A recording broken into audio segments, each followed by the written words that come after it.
today's topic, which structure should I buy my property in? Well, number one, we need to figure out, why are you buying this property? We've got to go through to the end in mind. Start with the end in mind. They always say it, right? And I'm gonna give you guys some kind of like a short history of my first property that I bought. The first property that I bought. This got nothing to do with investment or anything like that, but I just bought this property, right? Actually, this is the property where I am right now, okay? And when I bought this property, I went to my estate agent and I said, I want to buy my property. And she says, okay, poof, there's the offer to purchase. And I was like, okay, what do I put in here? It asks for a name, I put in my name. It asks for a surname, I put in my surname. And so it went to the bank and boom, it registered. And the house was there, right? Now, couple of months, years later on, I am now understanding what you can do, or should I say, I'm now understanding what is out there in terms of how you can register your property. So remember, I'm working at this time. I'm working at the bank. I'm a young manager. I'm educated, but I'm not just aware of what can be done. All right. So information is good. For as long as you have good information, you can make the right decision. But if you don't have it, you don't know what you don't know. So this video today is particularly to just bring awareness to what you can do. What are your options? So I jumped on and I bought the property that I've got. And I bought it in my name. Great. Okay. I didn't know what I didn't know. Then I started doing some digging, some investigations. I've started seeing some people buying properties in a trust. So there is a structure that's called a trust.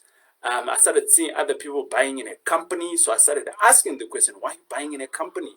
You know, but it's not your company. They said, no, it's my company. So I'm like, well, but why are you doing that? Then I started seeing other people buying in partnerships. So, you know, brother and a brother buying a house. And I was exposed to a lot of things, right? And like I said, this video is to open up your mind in terms of how you can structure it. There's plenty of ways. It's almost as good as saying, TJ, I am getting married. I'm not so sure how to get married, right? So there is, you can get married. You can just go what we call fat and set. You move in and you're kind of like married, right? In South Africa, we do recognize that after a long time, you're still together. You're doing fat and set. It's kind of like you've just moved in. You know, whether you moved in at the boyfriends or you moved in at the girlfriends, it doesn't matter. Or you decided to move in at a neutral place. It doesn't matter. The fact of the point is that you've already kind of like started formulating a relationship. It's recognized, right? The one can fight the other. That's what it basically means. So that's number one. Number two, you've got what is called the community of property. You know, we got married and we are in community of property. So what's yours is mine, what's mine is yours, right? Okay, that's number two. Number three, you can get married with ANC, anti-nuptial contract, with accrual, without accrual. You know, so already that's kind of like four contracts there. So you see, there's a wide range of how you can get married. And the only person who can answer the question of how best do I get married, it is you, right? It is you. You and your partner, you can actually sit down and say, hey, there are all of these contracts. Let's explore. You read this contract, you read this contract, you explore this contract, the pros and the cons of this contract, and then you sit down with your partner and like, why would we want to do ANC with accrual or without accrual? Maybe let's just move in, right? In all of these, there is pros and cons. Why am I talking about that? Because when you're buying a property, it's as good as getting married. It's got its pros and cons, right? So I'm here today to just give you a snippet of what that world looks like, how you can buy the properties. So let's answer the question, why are you buying it? So you all know we're talking about property investments. That's the thing that we enjoy doing. But I think some of it also relates into everyday life. So how can you buy it? The first one is you can be like me. You can just buy it in your name. However, because it's an investment, your protection in terms of you, when you die, from a tax perspective, it is very little, right? Very, very little, right? So what does that mean? Is that the best way to be buying it? Not really. It's not really. I do not favor that. I'm going to show you guys, I'm going to tell you at the end which option I favor, right? But it doesn't mean that if I favor it, that's the one that you need to be going and do. No, it is giving you an indication what I favor, so that when you go out there and when you're talking to the specialist, you can then make the right decision, right? So the first one is that you can just go and buy. Poof, you bought in your personal name, but in terms of your buying power, obviously it's going to deplete, right? And in terms of your tax, obviously it's going to be going up. And in terms of when you die, putting transfers and there's taxes that are going to be hit on you, well, on your estate. So your family might be losing out, right? Or whoever, cats, dogs that you leave your properties with. Who knows? Anyway, but that's the first option. The second option is that you can buy in a company. So you can have all of your properties in a company and you're the director and you stand surety for it. And that's kind of like how it works, right? That's the second option. The third option you can think about is that you can buy in a trust. So you can create a trust, and in the trust, and then you put all of your properties in there, right? So what it basically means is that from a tax perspective, the company and the trust are very different in how they are viewed. Your protections are very different in how they are viewed. In terms of your buying power, I'm of the view that you can actually have more buying power if you're buying your properties in a company, because now you've got your income, the company now has its own income, so the two of you are now together, so potentially you can actually grow.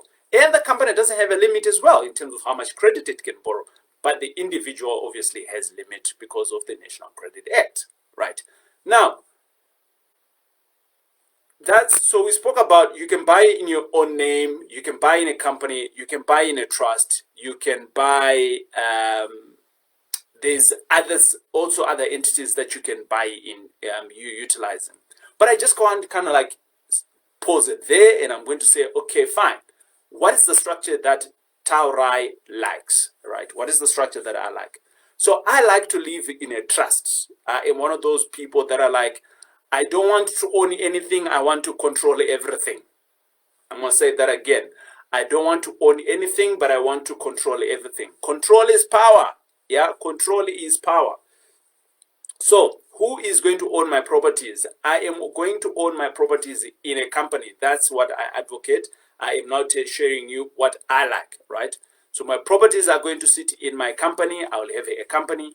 But the shares of that company, they don't belong to me. They will belong to my trust. In the trust, I will then sit in the trust as the trustee.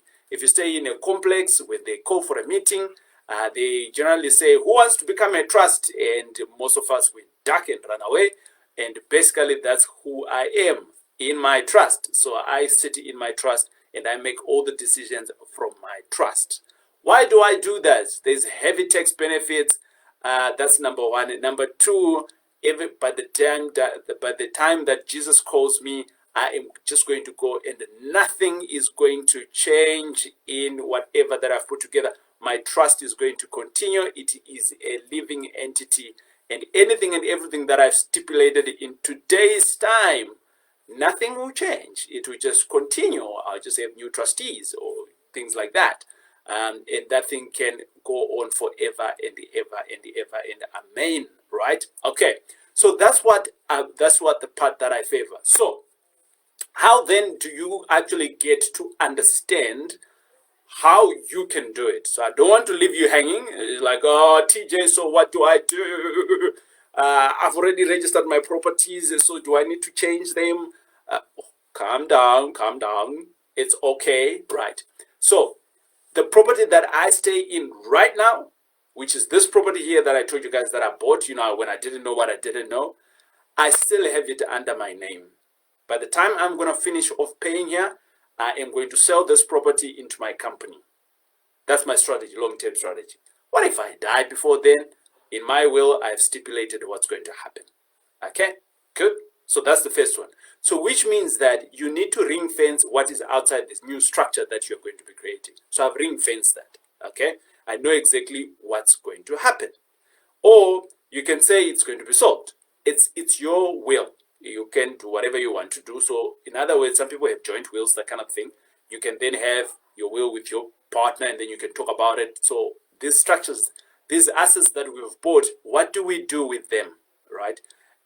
Fine, it's a serious conversation. It needs to be held. It's important. Find a day that you need to talk about that. Put it in each other's diary. Oh, you've got a diary between you and your missus. Yes, of course, we do. Because there's so much things happening in life. Now, you ring fence your properties that you bought when you didn't know what you don't know, but you need to find a solution to get them to the place that you want. That solution might be expensive, so you might want to have a natural death to that solution. What do I mean by that? Right? Find a solution that at some point you are going to fix it. So, but ring fence it and figure it out how you're going to do it. That's the first option.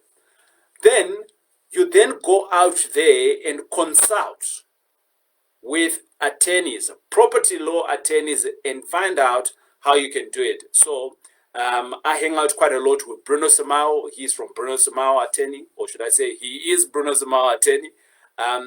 So I'm an advocate of him. Go through to his office, state your case. This is who I am. I am married. I'm not married. I have 15 kids. My life is complicated. He will then advise you, consult with you on how best it can be done, right? And then out of that, you can then go through and see what structure works for you, right? Is it the only attorney out there? Not necessarily so. In my own team, I've got Elise Relu, but Elise, she kind of like manages. She's my Elise. She's my Elise. So she kind of like helps us. She's our legal attorney. She's my partner in my business, so she looks out for everything there. But again, she's also available for such kind of questions in terms of how best actually can you structure these things, and she will then work with other people to get it right. She is not. She won't execute it. She's my my legal lady from internally, and that's why she's my partner. Okay.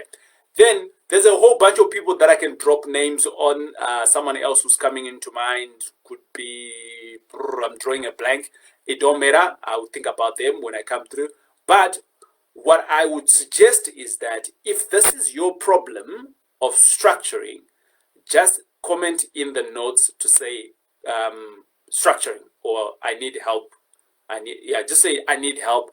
Then what I'm going to do is I am going to take those people that I know who can be able to help you. Okay, and then you can consult with them. The idea here is that it's not a one-fit solution, right, with what you're trying to do. So remember, I buy my properties in a company because sometimes maybe I might want to sell them. So the tax benefits there are good, right? And it's a company, I can do a whole lot of expenses in there, in and out, that kind of thing.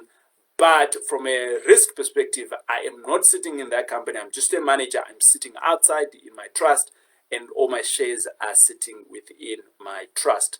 And whenever I do other businesses with other people, I do that business utilizing my company. So it's a relationship from that company. But the foundation of what I do is created like that.